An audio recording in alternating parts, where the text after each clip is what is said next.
আমার প্রিয় ছাত্রছাত্রী, স্টাডি সমাধানের আরেকটু ভিডিওতে তোমাদের সুস্বাগতম।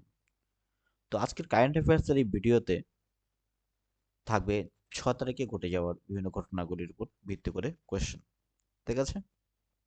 তো প্রথম প্রশ্নটি আমাদের কি, স্ক্রিনের মধ্যে দেখতে পাচ্ছ যে সম্প্রতি অনুষ্ঠিত রিজিওনাল এআই কম্প্যাক্ট কনফারেন্স কোন শহরে আয়োজিত হয়েছিল? ঠিক আছে? রিজিওনাল অর্থাৎ আঞ্চলিক বোঝাচ্ছে এখানে। AI artificial intelligence impact conference কোন শহরে আয়োজিত হয়েছিল? তো এখানে তারা মিটিং করেছে। ঠিক আছে, দেখো কোথায়। এখানে অপশনগুলো কি আছে, দিল্লি, জয়পুর, মুম্বাই, বেঙ্গালুরু। তো কোথায় হবে এটা আনসার? এটা সঠিক উত্তর হবে, মাথায় রাখবে, অপশন বি নাম্বারটা হবে সঠিক আনসার। ঠিক আছে, বি, জয়পুর হবে সঠিক আনসার। চলো কয়েকটা তথ্য দেখে নেই এটা সম্পর্কে, কি কি সেগুলো দেখতে পাচ্ছ। বলছে regional AI impact conference, conference note সম্পর্কে বলছে এই সম্মেলনের আয়োজনের প্রধান উদ্দেশ্য হলো, দেখো, আর্টিফিশিয়াল ইন্টেলিজেন্স আর হচ্ছে মেশিন লার্নিং এমএল এর আঞ্চলিক প্রভাব বিশ্লেষণ। এখানে সরকারি প্রশাসন, শিক্ষা, স্বাস্থ্য, কৃষি ও নাগরিক পরিষেবায় এআই এর ব্যবহার বাড়ানো। কোশ্চেনটা কিন্তু ইম্পর্টেন্ট থাকবে, এটা মাথায় রাখবে এটা। ঠিক আছে, আর আমাদের সমস্ত প্রশ্ন কিন্তু এনটিপিএসসি এবং গ্রুপ ডি কে নির্ভর করেই বানানো বেশিরভাগ ক্ষেত্রে, এবং বানানো এক্সামকে ফোকাস করে। ঠিক আছে, তো কারণ কি, যুব সমাজের জন্য এআই এবং এমএল বলতে এখানে মেশিন লার্নিং, ঠিক আছে, ভিত্তিক দক্ষতা স্কিল ডেভেলপমেন্ট যেটাকে বলা হয়, তৈরি তৈরি করায় মূল উদ্দেশ্য। এথিক্যাল এবং দায়িত্বশীল এআই ব্যবহারের নীতি গড়ে তোলা, নর্মাল কথা যেগুলো। ঠিক আছে, এগুলো এগিয়ে যাচ্ছে। তারপরে এখানে বলছে, দেখো, সরকার আর কোথায় ব্যবহার করবে সেটা, শিল্প খাতে, সংস্থা এবং শিক্ষা প্রতিষ্ঠানের জন্য সহযোগিতা তৈরি করা এটা কাজ। এই কনফারেন্সে কে কে ছিল, দেখো এটাই ইম্পর্টেন্ট, কিন্তু এখান থেকে কিন্তু কোশ্চেন দিতে পারে। আর এইভাবে দেয় তাদের কি, কেন্দ্রীয় মন্ত্রী ঐশিনী বৈষ্ণব, হ্যাঁ, এখানে ইলেকট্রনিক্স অ্যান্ড ইনফরমেশন টেকনোলজির তরফ থেকে এসেছিল উনি। ঠিক আছে, জিতিন প্রসাদ প্রতিমন্ত্রী, ঠিক আছে, আইটি সেলের মন্ত্রী উনি। এবার দেখো, আর রাজস্থান থেকে কোথায় ছিল, যেহেতু জয়পুর রাজস্থানের মধ্যে, তো রাজস্থানের রাজ্য সরকারের পক্ষ থেকে কি হচ্ছে, মুখ্যমন্ত্রী ছিল ভজনলাল শর্মা।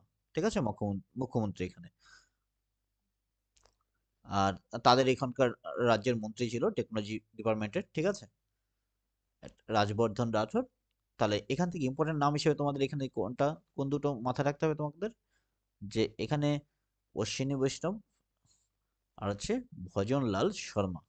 হুম, কনফারেন্স হয়েছে কিন্তু এআই এমএল এর উপর। ঠিক আছে, এবার অংশগ্রহণকারী কি কি দেখো, আরো কি কি ছিল, গুগলের প্রতিনিধি ছিল কিন্তু ওখানে। তাহলে এই জন্য ইম্পর্টেন্ট, আইআইটি দিল্লির গবেষক ও বিশেষজ্ঞরাও ছিল, আর ন্যাশনাল ল ইউনিভার্সিটি যোধপুরের প্রতিনিধিরাও ছিল এখানে। বিভিন্ন রকম এআই পলিসি, এথিক্স, ইনোভেশন এইসব সঙ্গে যুক্ত বিশেষজ্ঞরাও এখানে উপস্থিত ছিল। তো পরীক্ষা থেকে কিরকম ভাবে কোশ্চেন আসতে পারে, যে রিজিওনাল এআই ইম্প্যাক্ট কনফারেন্স কোথায় অনুষ্ঠিত হয়েছিল, ভিভিআই, এই কোশ্চেনটা এটা আসতে পারে, সেটা নোট ডাউন করে নেবে। এই সম্মেলনের প্রধান অতিথি হিসেবে কোন কেন্দ্রীয় মন্ত্রী উপস্থিত ছিলেন, এটাও ইম্পর্টেন্ট, এটা ভিভিআই। ঠিক আছে, তাই এআইএমএল পলিসি 2026, এই সম্মেলনে কোন কোন সংস্থার সঙ্গে মৌস্বাক্ষর হয়। ঠিক আছে, এগুলো। তো এখান থেকে এই প্রধান দুটো কোশ্চেন কিন্তু ভেরি ভেরি ইম্পর্টেন্ট এই টপিক থেকে। কোশ্চেনটা আরেকবার দেখে নিই আমরা। কোশ্চেনটি কি ছিল, যে সম্প্রতি অনুষ্ঠিত রিজিওনাল এআই ইম্প্যাক্ট কনফারেন্স কোন শহরে আয়োজিত হয়েছিল?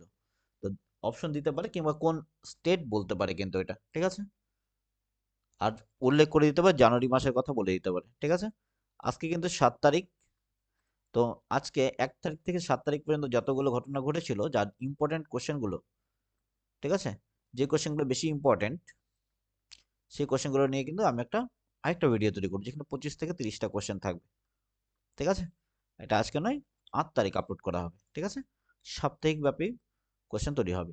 কিছু কোশ্চেন ইম্পর্টেন্ট কোশ্চেন, সমস্ত ইম্পর্টেন্ট কোশ্চেনগুলো ওখানে থাকবে। ঠিক আছে, নেক্সট কোশ্চেন, কোশ্চেন নাম্বার 2 আমরা দেখে নিই।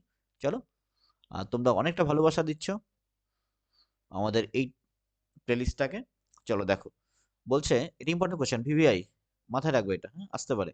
ভারতীয় কোস্টগার্ডের জন্য সম্পূর্ণ দেশীয় প্রযুক্তিতে তৈরি প্রথম দূষণ নিয়ন্ত্রণ জাহাজ, পলিউশন কন্ট্রোল ভেসেল, হ্যাঁ, পিসিবি, নাম কি, যা সাম্প্রতিক সময়ে সংবাদে ছিল আর কি। কোশ্চেনটা করা হয়েছে এখানে, দেখো। তো এটার নাম কি হবে, এটা তোমরা জানো হয়তো, সমুদ্র প্রতাপ। সমুদ্র প্রতাপ, ঠিক আছে, অপশন বি। আমাদের আনসার হবে। এটা হলো আনসার, সমুদ্র প্রতাপ। ঠিক আছে, এই বাকি জাহাজগুলো সম্পর্কে কে কি জানো এক্সট্রা করে তথ্য, সেটা তোমরা কমেন্টে জানাতে পারো। ঠিক আছে, সমুদ্র প্রতাপ হবে। এবার দেখো আর কয়েকটা ডেটা নিয়ে নিলাম এখান থেকে, দিয়ে দেওয়ার চেষ্টা করছি। তো এটা কি, এটা মাথায় রাখবে, এটা কিন্তু ইম্পর্টেন্ট। এনটিপিসি আর যারা group D, RRB group D exam দিবে, তারা কিন্তু ভালো করে এটা নোট ডাউন করে নেবে। কথা হচ্ছে গোয়া শিপইয়ার্ড লিমিটেড এটা নির্মিত হয়েছে। ঠিক আছে, এই যে এই ধরনের কোশ্চেন কিন্তু দেয়, প্রচন্ড ভাবে দেয়, কোথায় কিংবা কে নির্মাণ করেছে এটা। ঠিক আছে, এই যে মূল উদ্দেশ্য কি, সমুদ্রের তেল ছড়িয়ে পড়া, জলের রাসায়নিক দূষণ নিয়ন্ত্রণ করা, এটা সামুদ্রিক পরিবেশে উপকূলীয় অঞ্চল দূষণ থেকে রক্ষা করা, দুর্ঘটনার সময় দ্রুত প্রতিক্রিয়া দেওয়াই এটার মূল কাজ, পরিবেশ সংরক্ষণ সংক্রান্ত আন্তর্জাতিক দায়িত্ব পালন করা। ঠিক আছে, দেখো সমুদ্র পাহাড়েদার বোঝা যাচ্ছে এখানে নামটার সঙ্গে, এখানে হচ্ছে ভারতীয় কোস্টগার্ডে, এটা যেটা বাকি অপশনগুলো যেটা ছিল, দেখো সমুদ্র প্রহরী, যেটা সমুদ্র প্রহরী বাংলা নামে, সমুদ্র পাহাড়েদার। ঠিক আছে, এখানে পাহাড়েদার থেকে বোঝা যাচ্ছে, প্রহরী থেকে বাংলা শব্দ থেকে বোঝা যাচ্ছে যে তার একটা হচ্ছে এটা কি, সমুদ্র পাহাড়েদারের কাজ কি, এখানে দেখো টহল দেওয়া, নজরদারি দেওয়া যে না সব ঠিকঠাক আছে কিনা এটা। আর বিক্রমের কাজ কি এখানে হলো, ফাস্ট পেট্রোল ভেসেল, খুব ফাস্ট যেতে পারে। অফশোর অবশ্যই অনেকক্ষণ দীর্ঘ সময় দিয়ে থাকতে পারে, অপশন মানে এখানে দীর্ঘ সময় দিয়ে থাকতে পারে এখানে। আর এসিজি সজাগ, সজাগেরও একই কাজ, নজরদারি রাখা, এবং খুব দ্রুত পৌঁছাতে পারে এটা, হ্যাঁ অনেক দীর্ঘ সময় থেকে, অনেকক্ষণ ধরে লং সময় ধরে থাকতে পারে এটা। ঠিক আছে, বিক্রম সজাগ। আর বাকি এক্সট্রা যদি তোমাদের কাছে ডেটা থাকে আর যেগুলো জানা আছে তোমাদের, পড়া ছিল, নতুন করে দেখে নিতে হবে না, যদি মনে থাকে কিছু সেটা কমেন্টে সেগুলো জানাবে। ঠিক আছে, হুম, নেক্সট দেখো, পরে কোশ্চেন নাম্বার 3, আরবিআই বাণিজ্যিক ব্যাংকগুলির জন্য ডিভিডেন্ড পে আউট লিমিট কত শতাংশ বাড়ানোর প্রস্তাব দিয়েছে? এখন বর্তমানে কত পর্যন্ত, আগে কত ছিল মাথায় রাখবে, আগে ছিল 40% ছিল আগে, এখন সেটা 75% করে দিয়েছে। তো অপশন নাম্বার ডি হবে আমাদের 75% আনসার। ডিভিডেন্ড মানে বুঝতে পারছো, তোমাদের ডিভিডেন্ড মানে বুঝতে অসুবিধা হয় অনেকে। আমরা অনেকে আসলে শেয়ার মার্কেটে কি করি, শেয়ার মার্কেটে কি হচ্ছে, ইনভেস্ট করি। ঠিক আছে, শেয়ার মার্কেটে ইনভেস্ট করে থাকি। তো ইনভেস্ট করার জন্য এখানে, ঠিক আছে, ইনভেস্ট করার পরে সময় ধরে করে একটা বছর গেলে কোম্পানির যে লাভ হয়, ঠিক আছে, যে লাভ হবে লভ্যাংশ থেকে কিছু একটা পার্সেন্টেজ শেয়ার হোল্ডারদের দেওয়া হয়। হ্যাঁ, যতটা গেইন হয়, গেইনের থেকে কিছু একটা পার্সেন্টেজ কি করা হয়, শেয়ার হোল্ডারদের, শেয়ার হোল্ডার যারা আর কি করে আর কি, তোমার ইনভেস্ট করে তাদেরকে দেওয়া হয়। তো এটা আগে 40% মধ্যে দিতে পারতো, এখন যদি কোনো ব্যাংক চায়, এবার দেখো, এবার এবার ব্যাংক তো অনেকগুলো আছে, ধর এসবিআই আছে, এইচডিএফসি আছে, প্রাইভেট ব্যাংকও আছে, এখানে বিভিন্ন রকম প্রাইভেট ব্যাংক এখানে চলে গেল, এসবিআই, ব্যাংক অফ বরোদা, বিভিন্ন রকম ব্যাংক আছে তোমরা জানো, পাঞ্জাব ন্যাশনাল ব্যাংক আছে, এগুলো ব্যাংক কি, এবার তাদের মধ্যে না একটা কম্পিটিশন হয় যে আমি এত বেশি এত পার্সেন্ট দিব, আমি এত পার্সেন্ট দিব, তাদের মধ্যে একটা কম্পিটিশন হয়। এই জন্য তো কারো কারো মার্কেট ক্যাপিটাল অনেকটা বেশি, কারো একটু কম। তো তার যে যত বেশি পার্সেন্টেজ ব্যাক দিবে আর কি, রিটার্ন দিবে, সেখানে বেশি ছুটবে পাবলিক, তাই না? তো আমরা তাই করব, যেখানে বেশি পাবো সেখানে দিয়ে যাবো। তো এইভাবে আর কি। ঠিক আছে, দেখো এখান থেকে ডেটাগুলো নিয়ে নাও।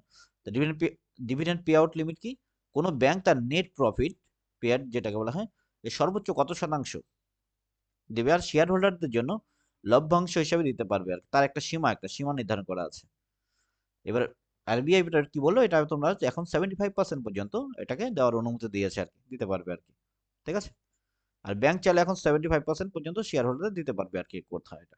এবার এটা নিয়ে কম্পিটিশন তো তাদের হবে বিভিন্ন ব্যাংকের মধ্যেই, যে আমরা বেশি দিব, আমাদের কাছে আসো, প্রচার চালাবে তারা ওইভাবেই। ঠিক আছে, এতে ভালো হবে, ব্যাংকের মধ্যে ইনভেস্টার বাড়বে আর কি। ঠিক আছে, দেখো একটা কোশ্চেন নাম্বার 4 আমাদের কি হলো, national AI literacy program. National AI literacy, দেখো এআই এর উপর কিন্তু কোশ্চেন আসতে পারে অনেক, এর জন্য এআই এর উপর যে কোশ্চেনগুলো আমি পাচ্ছি মনে হচ্ছে না এগুলো তৈরি করা যেতে পারে, সেগুলো কোশ্চেন তৈরি করে দিচ্ছি। এআই প্রযুক্তি দক্ষ করার লক্ষ্যমাত্রা নির্ধারণ করা হয়েছে কতজন যুবককে? ঠিক আছে, এটা আনসার হবে আমাদের 10 লক্ষ, মাথায় রাখবে। ঠিক আছে, অপশন বি হবে আমাদের আনসার, 10 লক্ষ। এটা নিয়ে নিবে, ঠিক আছে, ইম্পর্টেন্ট কিন্তু কোশ্চেন। দেখো এটা দেখে নাও, ডেটা তুলেছিলাম এটা। ন্যাশনাল এআই লিটারেসি প্রোগ্রাম হলো ministry of electronics and information technology তরফ থেকে করা হয়েছে এটা। ইলেকট্রনিক্স অ্যান্ড ইনফরমেশন টেকনোলজি তরফ থেকে করা হয়েছিল এটা উদ্যোগে, যার লক্ষ্য ছিল দেশের যুব সমাজকে আর্টিফিশিয়াল ইন্টেলিজেন্সে দক্ষ করে তোলা। দেখো তোমরা টেলিগ্রামে তোমাদেরকে এই নোটগুলো দিয়ে দেওয়া হবে, কিন্তু সেখানে শুধু আনসারগুলো থাকবে। এই এক্সট্রা যে নোটগুলো এগুলো তোমার এইখানে ইউটিউব থেকে নিতে হবে, ঠিক আছে? তো আমাদের টেলিগ্রামে জয়েন হয়ে যেও, ডিসক্রিপশনে লিঙ্ক দেওয়া থাকবে, পিন কমেন্টে লিঙ্ক দেওয়া থাকবে, ঠিক আছে? কমেন্টের মধ্যে জানানো থাকবে, তোমরা ওখান থেকে জয়েন হয়ে যাও যারা নতুন করে ভিডিওটা দেখছো। আমাদের কিন্তু প্লেলিস্ট তৈরি করে দিয়েছে একদম, কোশ্চেন চলছে পরপর করে। দেখো যেই দিন যতগুলো কোশ্চেন তৈরি করার মতো হয় সেগুলো তৈরি করছি, আর যেগুলো মিস থাকবে সেগুলো সাপ্তাহিকভাবে, এবং পুরো সপ্তাহের মধ্যে যদি কোনো মিস থাকে, তারপর যে এটা মনে হবে যখন যখন না এই কোশ্চেনটা করা যেতে পারতো এখান থেকে, তখন সেটা মান্থলি যে কোশ্চেন যে সেটটা তৈরি হবে সেখানের মধ্যে দিয়ে দিব, ঠিক আছে? তো প্রত্যেক দিনের দেখো সবগুলো বেশি কোশ্চেন করে লাভ নেই, অযথা ভিড় বাড়িয়ে লাভ নেই। এবং যতটা সম্ভব হবে কমিয়ে করতে হবে, ইম্পর্টেন্ট গুলো করতে হবে। দেখো কোশ্চেন নাম্বার 5 কি হচ্ছে, ভারত সরকারের খাদ্য ও public distribution department of food and public distribution বিভাগের ডিরেক্টর হিসেবে কাকে নিয়োগ করে দেওয়া হয়েছে এখানে? হ্যাঁ, নিয়োগ দেওয়া হয়েছে কাকে? এটা আনসার হবে বিভা চাহাল, মাথায় রেখো। আনসার হবে বিভা চাহাল। কোথায়? ফুড অ্যান্ড পাবলিক ডিস্ট্রিবিউশন বোর্ডের ডিরেক্টর হিসেবে নিয়োগ করা হয়েছে, ঠিক আছে? উনি কিন্তু 2012 সালের আইএস অফিসার কিন্তু, ঠিক আছে? আর উত্তরপ্রদেশ ক্যাডারের, মাথায় রাখবে এখানে। আসবে না এগুলোর থেকে কোশ্চেন, ঠিক আছে? এগুলোর থেকে কোশ্চেন কিন্তু দেবে না, দেওয়ার সম্ভাবনা নেই। আমি দেখিনি এখনো পর্যন্ত কোশ্চেন করতে। বর্তমান পর ডিরেক্টর নাম আসতে হবে, যেহেতু নতুন নিয়োগ হয়েছে, সামনে এক্সাম দিতে পারে, যে শুরুর দিকে এক্সাম, কারণ তোমার যখন পরীক্ষা হবে 6 7 মাস 8 মাস কেটে যাবে, তখন এগুলো ভুলেই যাবে তোমরা। কিন্তু আমি সেগুলো মনে করিয়ে দিই বিভিন্ন সময় কোশ্চেন সেট তৈরি করে করে। Department of food and public distribution, ঠিক আছে? ডিপার্টমেন্ট অফ ফুড এবং পাবলিক ডিস্ট্রিবিউশনের কি হচ্ছে, ডিরেক্টর পদে আছে বিভাগ চাহাল, ঠিক আছে? মাথায় রাখবে এটা। নেক্সট কোশ্চেন, নিয়োগ থেকে দেখো আরো দুটো কোশ্চেন সেট করেছে। বেশি কোশ্চেন আজকে সেট করিনি, আরো কোশ্চেন তৈরি করা যেত আজকে, আজকে একটু ফাঁকি দিয়েছে অ্যাকচুয়ালি। চলো নেক্সট। বলছে 2012 ব্যাচের আইএস অফিসার নাম হচ্ছে গিরিশা পিএস, কে সম্প্রতি গিরিশা পিএস, হুম, কোন সংস্থার ডিরেক্টর পদে 5 বছরের জন্য নিয়োগ করা হয়েছে? কোন সংস্থার ডিরেক্টর পদে 5 বছরের জন্য নিয়োগ করা হয়েছে, ঠিক আছে? এটা হবে central bank, sorry, central silk board. Central silk board, silk তো বুঝতেই পারছো এটা, এটা কিন্তু টেক্সটাইল ইন্ডাস্ট্রির তরফ থেকে হবে এখান থেকে। সিল্ক, সেন্ট্রাল সিল্ক বোর্ডের কি হচ্ছে, ডিরেক্টর। আচ্ছা তোমরা বলবে নীতি আয়োগের কি ডিরেক্টর পদ হয় না হয় না? আর যদি না হয় তাহলে সর্বোচ্চ পদে কে থাকে?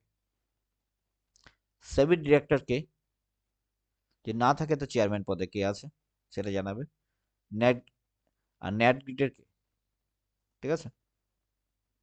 তোমরা হচ্ছে এগুলো কমেন্টে জানাবে যদি জানা থাকে তোমাদের। তো কি হচ্ছে, গিরিশা পিএস সম্প্রতি কোন সংস্থার ডিরেক্টর পদে 5 বছরের জন্য নিযুক্ত করা হয়েছে? কে? সেন্ট্রাল সিল্ক বোর্ড, বোর্ডের, ঠিক আছে? এটা মাথায় রেখো, নিয়োগগুলো থেকে কোশ্চেন তো আসে, তাই না? তো সেন্ট্রাল সিল্ক বোর্ডে মিনিস্ট্রি অফ টেক্সটাইলের অধীনে থাকা একটি জাতীয় স্তরের কি হচ্ছে, স্ট্যাটুটারি বডি আর কি। এবার হচ্ছে যা ভারতের রেশম শিল্প, সিল্ক রেশম শিল্প এর উন্নয়ন, মান নিয়ন্ত্রণ এবং গবেষণা পরিচালনা করে, ঠিক আছে? চলো টেনশন নেই, পরের কোশ্চেন দেখি। 2013 সালে, question number 7, Indian trade service ITS যেটা বলছে, সে কর্মকর্তা সুগণ্য কে? সুগণ্য কে বলতে এখানে কে, ইংরাজি নামটাকে দেখা, এই জন্য ইংলিশটা লিখে দিই, সুগণ্য কে সম্প্রতি নিজের কোন সংস্থার ডেপুটি সেক্রেটারি হিসেবে যোগদান করেছেন? সুগণ্য কে আর কি, এখানে কে কিন্তু কে এখানে হচ্ছে কার কথা বলা হচ্ছে এরকম ব্যাপার, সুগণ্য কে এটাই নাম এবং টাইটেল সহ, পদবি সহ। বলছে কোন সংস্থায় ডেপুটি সেক্রেটারি হিসেবে যোগদান করেছেন আর কি, ঠিক আছে? এটা আনসার হবে নেট গ্রিড, নেট গ্রিড, এটা আনসার হবে নেট গ্রিড। নেট গ্রিড কি?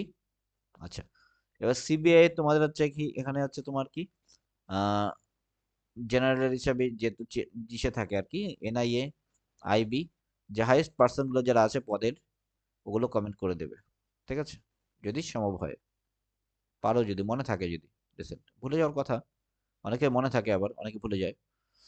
তো ন্যাট গ্রিডের, ঠিক আছে, ডেপুটি সেক্রেটারি হিসেবে কাকে যোগদান করেছে ন্যাট গ্রিডের, এখানে মাথায় রাখবে এটা, সহায়ক করে। তো ন্যাট গ্রিড হচ্ছে, দেখো, তাকে national intelligence grid, ন্যাট grid, national intelligence grid হচ্ছে ন্যাট গ্রিড, এর ডেপুটি সেক্রেটারি হিসেবে নিয়োগ দেওয়া হয়েছে। ন্যাট গ্রিড হচ্ছে এক ধরনের ইন্টেলিজেন্স শেয়ারিং ভেঞ্চার, যেখানে বিপজ্জনক ইভেন্ট বা অপরাধ সম্পর্কিত ডেটা দ্রুত শেয়ার করে নিরাপত্তা ব্যুরোকে, মানে আইবিকে কি হচ্ছে, সাহায্য করা হয়। কথা বোঝা গেল? ন্যাটগেট বিভিন্ন ডেটাবেস থেকে তথ্য জোগাড় করে, সেখানে আর ইন্টেলিজেন্স ব্যুরো সেই তথ্য ব্যবহার করে জাতীয় নিরাপত্তা নিশ্চিত করে, ঠিক আছে। খুব সুন্দর একটি সংস্থা, দরকার আছে এটা, ঠিক আছে। ডেপুটি সেক্রেটারি, কিন্তু সেক্রেটারি না, তো সেক্রেটারি কি, সুগণ্য কি, ঠিক আছে। ওকে, থ্যাংক ইউ। আজকে 60টি কোশ্চেনই থাকলো। দেখা হবে আগামী ক্লাসে ভিডিও, যেইগুলো মিস গেল সেগুলো আমরা কভার করে দেবো, চিন্তা করো না। ওকে, ঘাবড়ানোর দরকার নেই, কোশ্চেন সংখ্যা কম, কম সংখ্যাতেই হবে, ঠিক আছে। ওকে।